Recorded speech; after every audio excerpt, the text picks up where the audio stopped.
মাহফিলের মধ্যে শুনে আসছি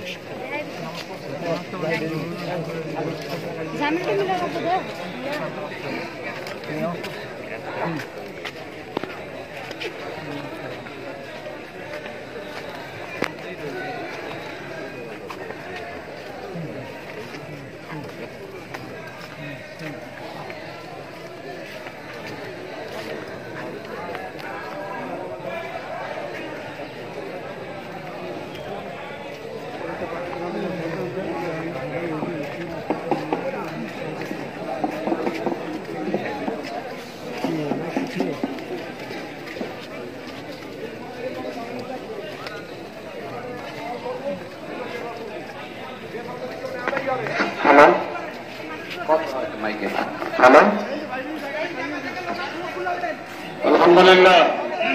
আমরা মসজিদের আশেপাশে যারা আছি বিশেষ করে মৌলানা আব্দুল রাজ্জাক জেহাদি সাহেব রহমতুল্লাহ আলাইহির দাফন কাজে শরীক হওয়ার জন্য যারা আমরা এখানে এসেছি সবার দৃষ্টি আকর্ষণ করছি বৃষ্টি স্নাত বিকেলে দাফন কার্যক্রমে খুব বেশি বিলম্ব করার আমাদের সুযোগ নেই।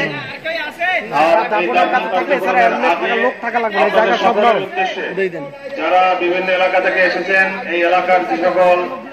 মৌলানা আব্দুল রাজ্জাক রহমতুল্লাহ আলাইহির মুহিব্বিনগণ রয়েছেন সকলের উদ্দেশ্যে বাংলাদেশ কোরআন শিক্ষা বোর্ডের সম্মানিত মহাসচিব পীর সাহেব চরমনাই রহমতুল্লাহ আলাইহির সুযোগ্য খলিফা হযরত মাওলানা নুরুল হুদা ফয়জি সাহেব দামাত বরকাতুল আলিয়া পীর সাহেব কারিমপুর হুজুর আপনাদের উদ্দেশ্যে মূল্যবান কিছু কথা বলবেন। অত্যন্ত গুরুত্বপূর্ণ এই কথাগুলো আমরা সবাই মনোযোগ সহকারে শুনব এবং এর পরপরই হুজুরের এই আলোচনার পরেই মাওলানা আব্দুল রাজ্জাক সাহেব রহমতুল্লাহ আলাইহির দাফন কার্যক্রম হবে ইনশাআল্লাহ। কবরের পাশে যারা আছেন মসজিদের পাশে যারা আছেন আমি সবাইকে অনুরোধ করব আমরা